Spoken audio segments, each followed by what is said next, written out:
Hi, welcome to Think Tech. We are raising public awareness about technology, energy, diversity, and globalism. This show is Center Stage. I am your host, Donna Blanchard, proud managing director of Kumukuhua Theater. And we are coming to you from downtown Honolulu at the Pioneer Plaza, very near Kumukuhua Theater. Thank you for joining us here on Center Stage. And I'd like to let you know that at any time during the conversation, if you would like to get involved, if you had something to say, you can live tweet us at ThinkTechHI. That's us, ThinkTechHI. I am very happy to introduce to you my guest today. Her name is Terri Madden, and she is the founder of PlayBuilders here in Hawaii. It's a very unique theater company. We're going to talk about everything that they do. Welcome, Terri Madden. Thank you so much for having me, Donna. Absolutely. What is your title? My formal title is founder and executive director of PlayBuilders of Hawaii Theater Company. And the reason why we go with executive director is because our mission is much broader than a typical theater company. So we felt managing director is very, very specific, and my responsibilities tend to be a little more, I think, broader, and sometimes include the arts and community organizing and all of that stuff. Yeah. So, but I want to, before we go forward, you brought gifts. I forgot to take the price tag off, though. Terrible. I'm not looking. But yeah, we've been trying to get together for a long time. Thank you so much. And I want to thank you so much for having me. Oh, absolutely. I'm very pleased to have you here. And we're both so busy that we haven't been able to get together for lunch. Or drinks. Or drinks, so we're going to have a little bit of both. Oh, yeah, I love so it. let's have a little bit of both. And, this is sparkling cider. This is sparkling cider, and I'm so glad. I had a board meeting once, and I thought it would pop off like that. But, so I remembered my, and it didn't. So you didn't have. And we didn't have, yeah. Well, we kind of found some pliers or something. I got it open, but anyway. Awesome. Well, thank you very much. It's very kind of you. I've never had a guest bring nosh and drinks for the show before. Very nice. Thank you. It's like whenever you have the opportunity, why not? Thank you. There you go. Zuri's enjoying this. She's jealous she can't be out here. Okay, so now we really are just going to relax and have a lovely little conversation. Yes, let's do that. Cheers and to cheers. you. Cheers to you and Kumukuhua. Oh, and to you and PlayBuilders. Thank you you very much. It's really warm. I don't even want to tell you how long I'm glad it's sparkling cider. If it were sparkling wine, that would be hard to take. That's actually, it's kind of verging on like hot apple cider. That's right, yeah. And it's winter. Almost. Okay, so let's talk about, you brought it up, executive director, because your duties encompass so much more than mine do at Kumukuhua Theater, I'm not really. sure. We're on the road a lot. It was also because a lot of our mission is simply to gather and share the real stories that resonate with and empower and connect the people of Hawaii. So it could be that we share those stories through theater, but it can also be that we simply hold a community story circle and we have a discussion with one another and share our own stories. And when we first started, we had a board of directors that was comprised primarily of actors and performers and academics.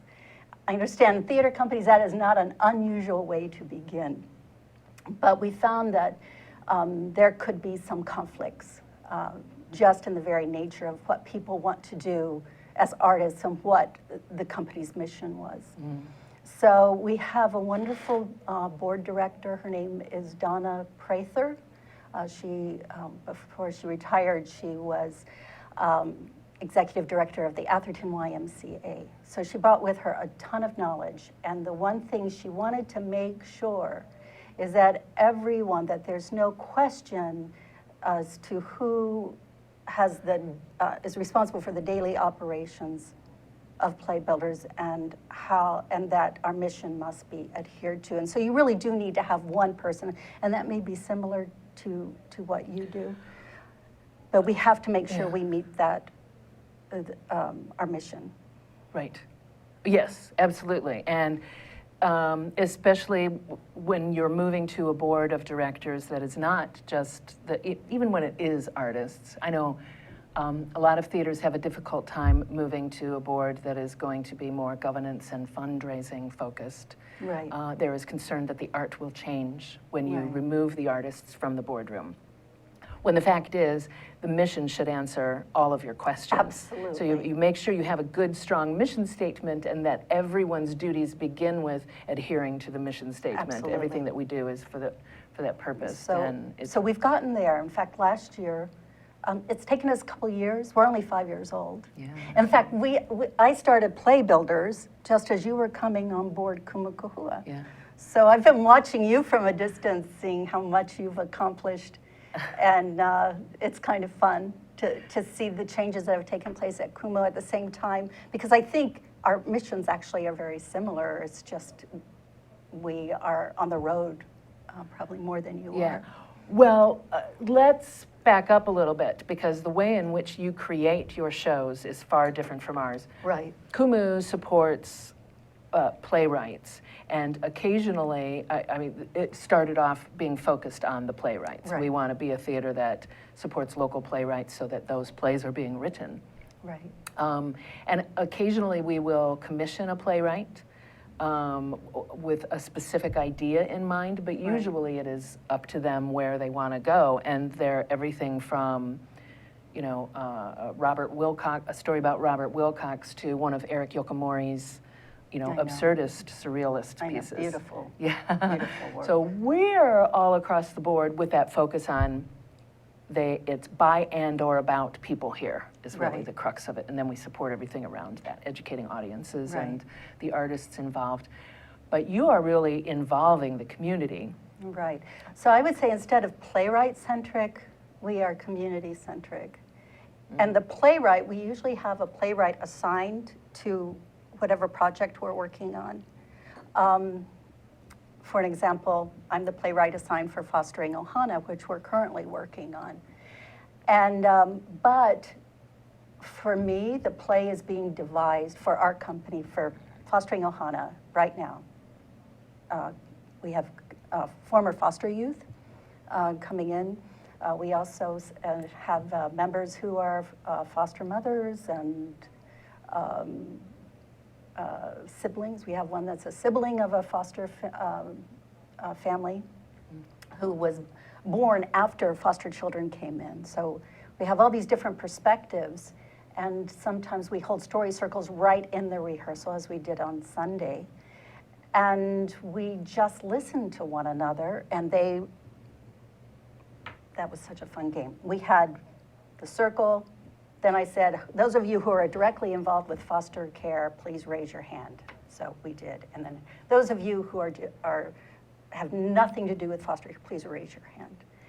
And it just so happened, and this happens with community collaborative theater, we just matched up exactly. We had half and half, and we divided people off in two. And we had those who had no experience interview those with experience, and then we had them do a mini performance, and so you say exactly what the person you interviewed told you, in your own words, of course. And those people who were interviewed sit in the audience and listen to hear their own stories being told back to them. How it's relayed. And so we'll take that information, it'll be recorded, transcribed, and it's right now just being kept in a database, which as we get further along in this process, which will take a year, we'll put it into a play. And do you use primarily a narrative format or actual dialogue? We have used both. When I do it, it tends to be a mixture. Like I'll have like a loose plot. Like when we did Wahiawa, remember when it took place at Dot's restaurant? We had a waitress. She invited people to come in. They were all sitting around, and we had people telling their stories. And I think the plot was the oldest, who was 89 at the time, was writing his own obituary. And there were things that he wanted people to know about him. And so that was like the loose, and sometimes The loose. the loose plot. Okay. But we did have, it's all experimental. We don't know what's going to happen because so many other people have to have input. For Fostering Ohana, what we may do, and this is from talking with some of our community partners, is have a plot based on one situation from the letting go of birth parents letting go of a foster of their child into the foster care system, all the way to the point where he is either adopted or returned to his birth family, which is the goal, or ages out, which happens all too often. Oh, they stay in the system until they're of until age. they're like 18 or 21, and then they go. And when you're that young, you still need a family. Sure. So we're just going to take that journey and have the information that we gather within story circles and individual interviews inform the play. But we want it to be fun. We want it to be uplifting. And most of all, we want to give these young people that are involved with play, and there's 18 to 26, we want to give them agency to be able to speak on their own behalf. Yeah. And on behalf of the children that are currently in the system. So just to synopsize this for anyone who's not familiar with PlayBuilders shows, what you are doing is you choose a theme, and you're saying your theme is foster families, foster care, foster life here in Hawaii. Right. And then you are getting people who are, spreading the word that you're looking for people who would like to have experience with this and would like to talk with you about it. Then you're gathering in what we call story circles, and we can talk more about that Right. and how that actually works in the next segment. And you are capturing everything that is said there to use eventually for script preparation, but also to help determine where you want to go with the theater piece that you are devising. Yeah? Right. Did I get that pretty good? Pretty good. well? There is a step before we actually get into rehearsals or we start asking for people to come joining us, and that is we always ask permission. And the best way we know to do that is to go to the organizations that are currently helping with that particular subject. So with Fostering Ohana, there's many people other than PlayBuilders involved. There's Catholic Charities, Epic Ohana, Epic Foundation, Queen Liliuokalani Children's Center. There's probably about 10. Plus, we have to ask for their support in order, if this is a worthy cause, can you help us by organizing story circles or finding funding? And in this case, I worked with Partners in Development, and we were able to come up with a very nice grant with the Geist Foundation. And their focus is primarily foster care. And I came up with a proposal, and we presented it, and we received, just before the holiday, before Christmas, we received notice that, and a $10,000 check, that we are receiving $34,500 for this project. That's awesome. Okay, we're gonna go to a first break. Sure. We'll come right back and we'll pick that up where we were. Okay. Thank you. So we're gonna take our first break. Please stay with us here on Center Stage on the Think Tech Hawaii digital series. Aloha! Hello, my name is Patrick Bratton. I'm host of Global Connections here at Think Tech Hawaii. We broadcast live every Thursday at 1 p.m. We bring Hawaii to the world and the world to Hawaii, talking about international events and various things of interest to the audience. Please join me. I look forward to talking with you and having you get to meet some of my guests. Aloha. Aloha, I'm Rachel Jurgen with Aging with Grace. Please join us every Tuesday on thinktech.com. Hello! Aloha! How you doing? It's me, Angus McTech, wishing you to welcome and join us to see us on Hibachi Talk on Think Tech Hawaii. Join my co-hosts, Gordo the Tech Czar and Andrew the Security Guy, every Friday from 1300 to 1345. We look forward to seeing you. We'll talk tech and we'll have some wee bit of fun. And remember, let your wing gang free wherever you be. Aloha! That's pretty. Welcome back to Center Stage. I want to let you know that if you would ever like to join us in our studio audience for the show, you may do so.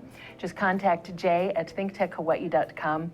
If you'd like to be here for my show in particular, you can always get a hold of me. It's all about Donna I'm sorry, I did that wrong, at All About Donna on Twitter. And just that gives me a nice segue into, we have a little visitor in the studio audience today. Very happy to say that my godson, Sean Keenan Doyle, is here visiting. Hi, Keenan. How's it going? It's going well. Thanks for being our audience today. Okay, back to Terri Madden, the founder and executive director of PlayBuilders of Hawaii. You know what I am really? I'm the mama. I'm the Yeah. founding mama of PlayBuilders. Yeah. I feel like those titles are so, I'm not comfortable with them. Okay, you're the mama. I'm the mama. Well, so here's the interesting part of this. You know, your average theater says, okay, we want to do this particular type of play. We really want to focus on cutting edge drama that involves the community, or, you know, whatever, however they want to do it. Kumukuhua is different in that we say we want to produce plays that are written by and or about people here. Your mission was just completely open. You came in with a goal of doing combining community and theater somehow. But did you really know beyond that where you wanted to go 6 years ago? We're only 5 years old. Yeah. That's a really good question, because I came at it with the idea that theater can really help people. I'd gone through something in my life, had to do with an illness of a family member. That really reminds me of Joe Carson's spider bite. But it got me in the direction of volunteering for the Department of Social Services in Dickinson County, Virginia. And I did that because I thought I was going to go on and get my Master's of Social Work. And what I found after working alongside these social workers and seeing what they did, I really started thinking, you know, if we could provide a platform for these young people, a lot of Oxycontin addiction and stuff like that, and foster care issues and things like that, if we could just tell some of these stories, and if they knew where they were from, there was a lot of shame being in Central Appalachia of just being from there, and I knew the grandparents. So that means I had like over 100 years of knowledge. I had my grandparents' knowledge, my own knowledge. And I thought, if only these young people knew more about themselves and more about where they come from, just maybe they would have a little more pride in who they are. And if maybe they could focus on the resilience and the survival of their own parents who went through difficult times, maybe that would be helpful. So I did go into Dickinson County on my own and worked with the community there. I had no idea that there was such a thing as community collaborative theater. I happened to know how to write plays. How did you happen to have that? 40 years of being in theater, you know, primarily acting. But through all that time, my undergraduate degree was political science. And I see politics doesn't always lend the answers. We see it gets corrupt. And so when you have a town meeting and a politician comes in and says, we're gonna have a town meeting, you very rarely, probably never, hear from the town. You hear from that particular individual. But theater provides a platform where we can take an issue, a problem that we have in our community, and we can dissect it. And we can say whatever we want to say. We can say, we got a problem with foster youth aging out and becoming homeless. Oh, that's too bad. That's a normal conversation, right? But on stage, you have an hour or two to really dig and to hear back from people who have actually experienced it. Do you have the goal of,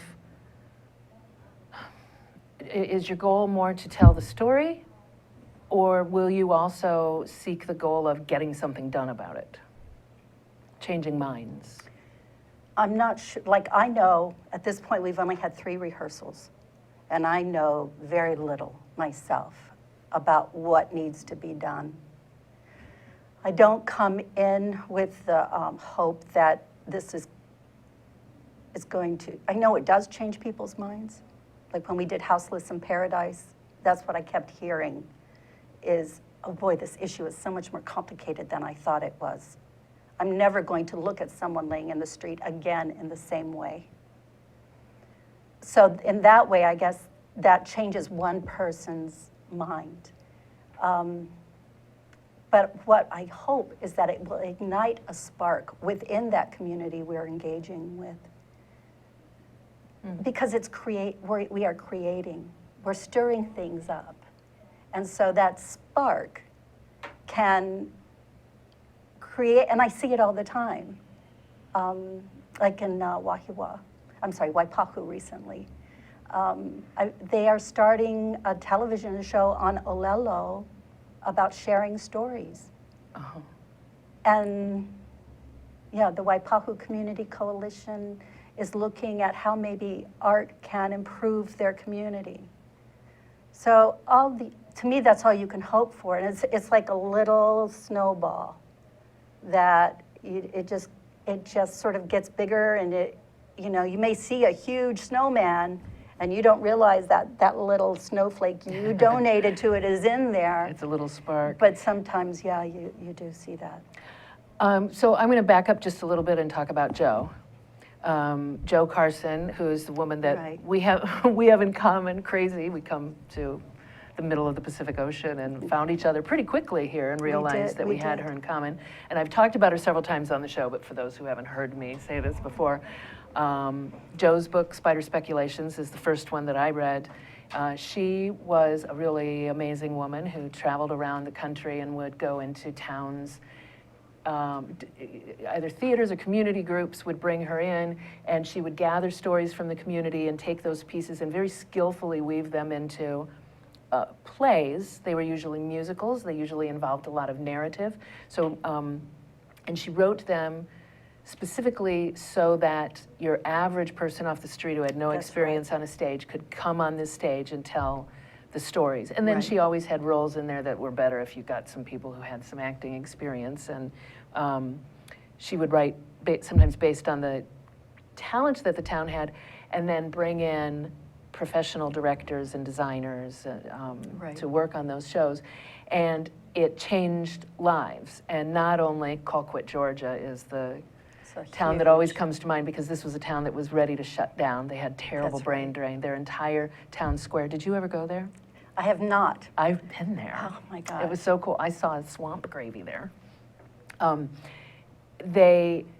The town is completely revived. They had the International Mural Festival there a couple of years ago. For a while, the theater downtown was the largest employer in the community, and it was. You were lucky if you got a place to stay. They needed to open more bed and breakfasts there. It's attracted tons of business. Oh, yeah. I think there's even an amusement park there now that for jobs. Yes. And it it's was a that very show. Inspiring. Yeah, it was that show that got you. changed that town. Right. And that was Richard Gere. Yeah. And I think there was a townswoman, I can't remember her name, But they work together. Yeah, And I know Joe her was name. I the can't first remember. playwright associated with Swamp Gravy. Right, right. And she worked with them for like 10 years or something, And right? yes, she wrote several other shows Right. for them as well. Oh, I can't remember that woman's name, but we had dinner with her. The woman that Oh, you're talking really? about, yeah. Oh, wow. But not only, what I find intriguing about this, and sometimes when I initially heard about it, I thought, well, that's a little, I don't know, let me say what it is first. Yes, it helps the town because you bring in tourism, and it can help the town because you bring stories up. Right. The more difficult ones, are usually couched somewhere in the second act, Exactly. But it does something amazing for the artists involved in it. And initially, it felt to me, when I realized that, it felt like, oh yeah, but we don't want to talk about that because everyone thinks that theater is a wonderful thing for the artists to begin with. Do we really need to benefit them some more? But when you have a community piece and you're involving members of the community, you can heal wounds. You always build Right. relationships. You can't help but Right. build relationships and within I've the seen cast. that. I've seen that over and over again with the work we do. Yeah. And it's just the theater itself. It's like I don't go in going, I'm going to go heal all these people. It's just the act. It's a safest way of people coming together, working together, becoming family for that time. And in the case of community theater, going through those issues of community, it can't help. It can't help. It's an amazing, even Yeah. community theater that I've been involved with so many years, it healed me. And I think that was part of the reason I wanted to bring theater to, I just believe in it. I've seen it, I've felt it, I've experienced it. Yeah. And I felt like immediately when I read that book, I knew that's it. I knew Right. I wanted something else in theater. I didn't know what it was. I just felt like something was missing. And when I learned about that, I thought Right. that's what I want to be a part of because, and you can create some really marvelous theater pieces. It's not Right, like a therapy session. It's a, Right. it's a piece of theater that you are right. creating also. It's on the most basic level. It's the most Yeah. gut level. Yeah, and it's safe. You're right. Eventually, the lights are going to come on. So you Yeah. can cover some really rugged territory like we are doing at Kumu right now. I and know, and I've heard so many wonderful things. And one more baton. No. Baton, I can say the baton. Not one, but two. And Not you- one, but two. Oh, I get Batu. it now. 'Cause Not one, bat- but two. Batu is meth, so you're Right. saying not even once. And that's the meth project's slogan is not even once. You can't even try it once. Right. It's not safe. We're going to go to our second break. Thank you. See how fast this goes? Okay, we're going to go to our final break. Please stay with us. Is that enough? Okay, this is Think Tech Hawaii, and it's Wednesday. Every Wednesday is Energy Wednesday here in Hawaii, the state of clean energy. 4 to 5 p.m. every Wednesday. Come and listen to us. And just to show you what I mean, I'm going to ask Sharon to tell us more. Come and see us every Wednesday, as Jay said. And we have people like Jim Albers from HECO here and co-host Ray Starling here every Wednesday. We not only go on Olelo and OC16, but also stream live. So please come visit us, hear about the latest in clean energy. Okay, Jim, you've been here. You got any comment on all this? As important as energy is in all of our lives today, this is a great forum and a great format to vet those issues. So I encourage everybody to listen in and participate. Okay, Ray, what do you think for a close? Well, I think this is the greatest show in the energy world here in Hawaii. You can come here every week, 1 hour, and catch the latest on what's happening and hear from the people who really know what's going on, like Jim Alberts. We appreciate your coming today. Thank you. Ray Starling, Sharon Moriwaki, Jim Alberts, and Jay Fidel here in Hawaii, the state of clean energy. 4 to 5 Aloha. p.m. Wednesday. Aloha. Hello. We're back and we're live. Ooh, it's kind of misty in here. We're so live. We're going to go back to the. I'm going to get it. Okay. Welcome back to Center Stage on the Think Tech Hawaii Digital Series. I am Donna Blanchard, proud managing director of Kumukuhua Theater, and we're coming to you from Pioneer Plaza in the heart of downtown Honolulu, very near Kumukuhua Theater. I'm talking with Terri Madden, who's the mama of PlayBuilders Hawaii. Thank you. I like that. Thank you. Thank you for being here. You had this knowledge of the work of Richard and Joe. Right. How that came about is after I had been in Virginia and after the social work, I decided I want to write a really good play. So I came back and applied instead of the School of Social Work. And I thought this is the dumbest thing you could possibly do is say, I want to get my Master's of Fine Arts in Theater. It's going to get you far. But I felt that this kind of work doing this kind of work, I'd do more good than being a social worker. And I interviewed with Dennis Carroll and got involved with the focus on playwriting. And I wrote a play called Clinchco the Day After Payday, and we did it in Clinchco, Virginia. And I read an article in my studies about Richard Owen Geer and Swamp Gravy in Colquitt, Georgia, became very inspired and contacted him. And long story, I was going to go and work with him. And he said, well, first let me send you this play to Joe Carson. Let's see if you have that ability to work with community. The word, and this is, I feel so blessed, the word was, she did say that I could do that, but they both felt, because this was it was not direct address, she felt that it would be more difficult for community members to act out a script with dialogue like that. And I'm like, and she invited me to come and learn how to write this kind of work with her. And it didn't work out. Long story short, and I came back to do the play a second time, and I contacted her. And because was in Johnson City, I was in Dickinson County. It's only an hour or two away. And she said, I'm sorry I can't come because I'm sick and I'm working on this book. Spider speculation. So I missed that opportunity, but I do have the book. And in fact, that book means so much to me that I make sure that every single one of our ensemble members get it, and every board member gets a copy, because that is as close as we have to what we do. We're a little different. Joe was primarily a writer, and a lot of the responsibility went into the community themselves to collect stories and whatnot. And we're a theater company, and we're doing this. It's like a group effort. It's a group effort, and not only, like when you did the homeless piece, you had some of the homeless, houseless community in the cast. Right, that's part of that's important. We don't want to just take the stories and then say, look what great actors we are, we can act out these stories. We invite community to participate in the telling of the stories.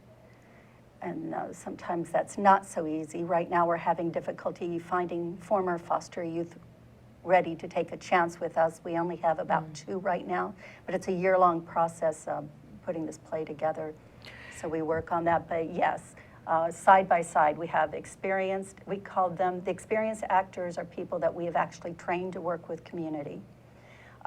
They work. That's your ensemble. That's our ensemble, and we've got about 8.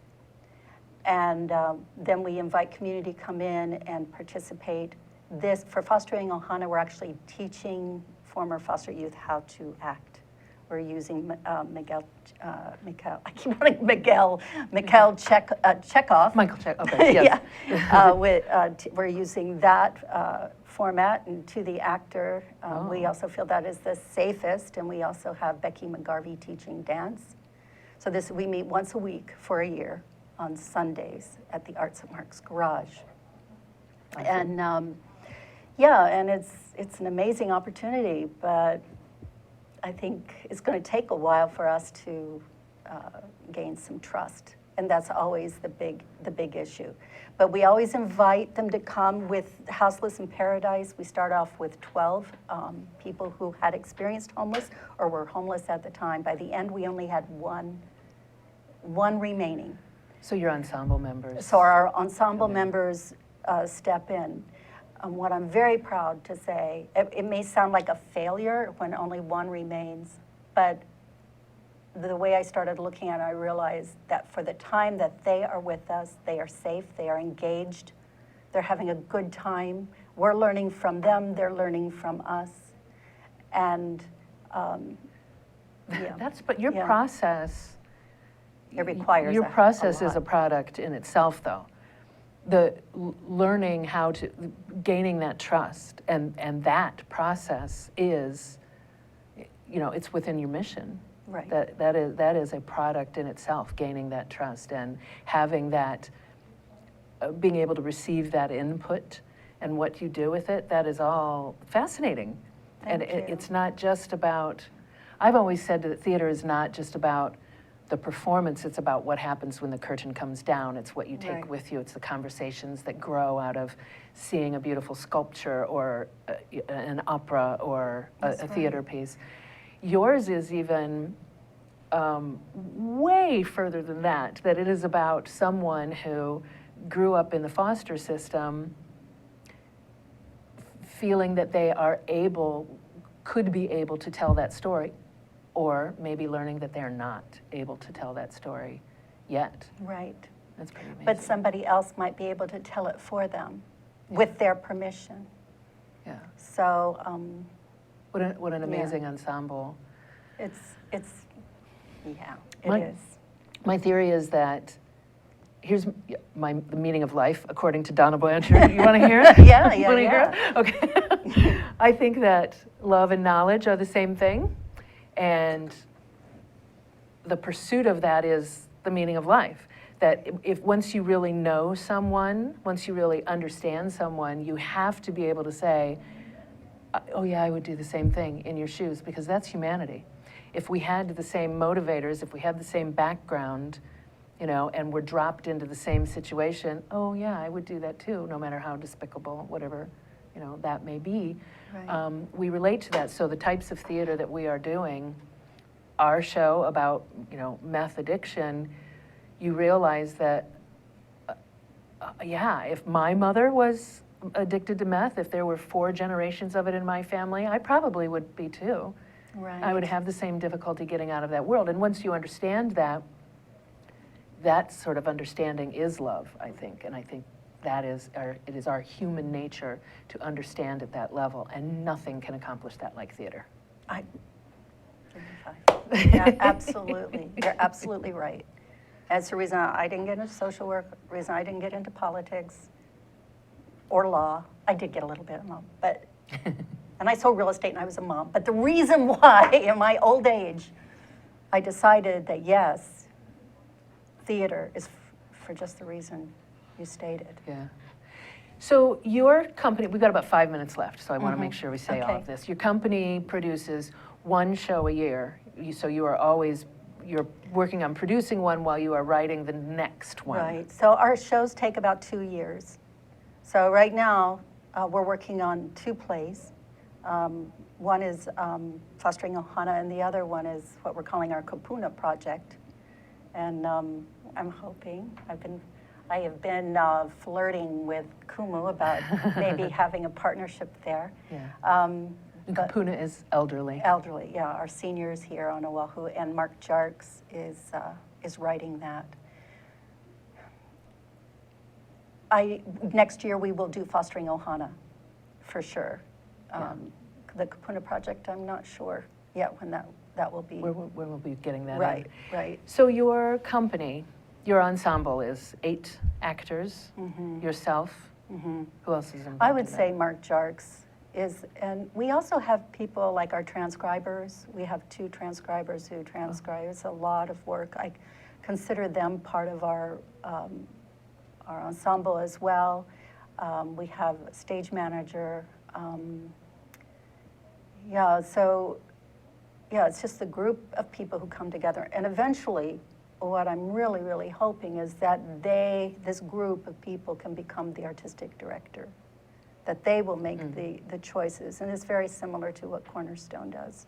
It's like I've taken like a little bit of Cornerstone, a little bit of Colquitt, a little bit of this and that, and roadside theater, and just came up with this mix. But it's been very organic.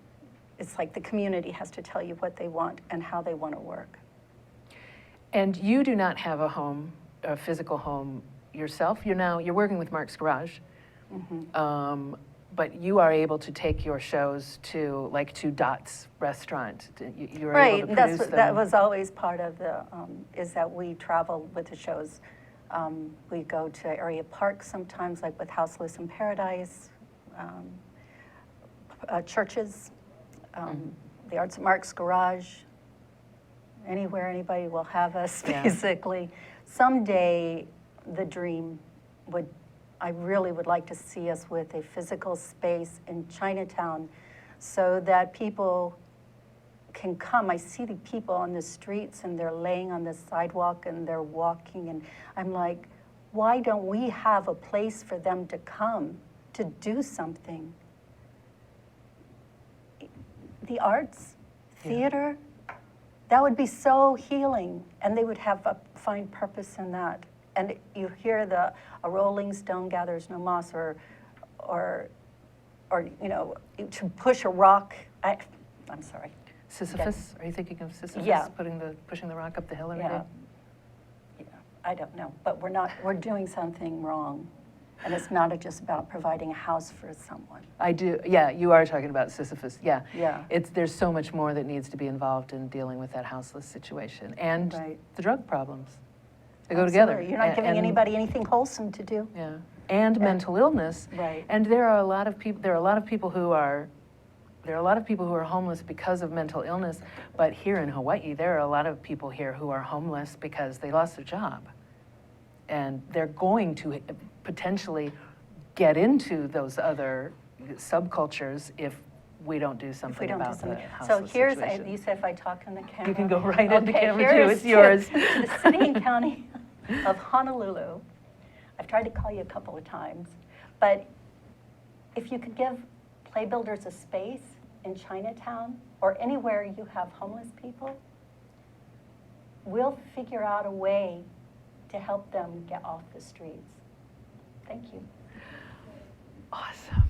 Nice. I'm so happy that you were here on the show, that we got to hear that. I've got to wrap up in just a couple of seconds here, but you have, your website is playbuilders.org, is that correct? It's a beautiful website. Thank you. Oh, thank you for James' charisma. Absolutely.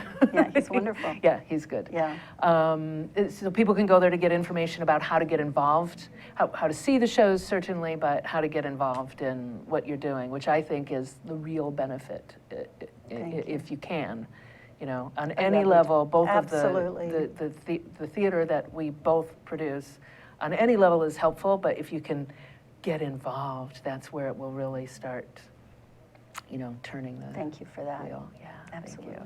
Okay, Thanks so thanks. This was great. Awesome. Thank you very much for being here. I would like to thank my godson, Sean Keenan Doyle. Thanks for being here, sitting with Aunt Donna for a little while. I would like to thank you for being here. I'd like to thank our studio overlord, Zuri Bender, who is in my ear. I would like to thank Nick Sexton, the floor manager, who's right over there. Thanks, Nick. And Jay Fidel, who somehow manages to put all of this together. We will see you next week on Center Stage, 2 o'clock on Wednesdays. Bye.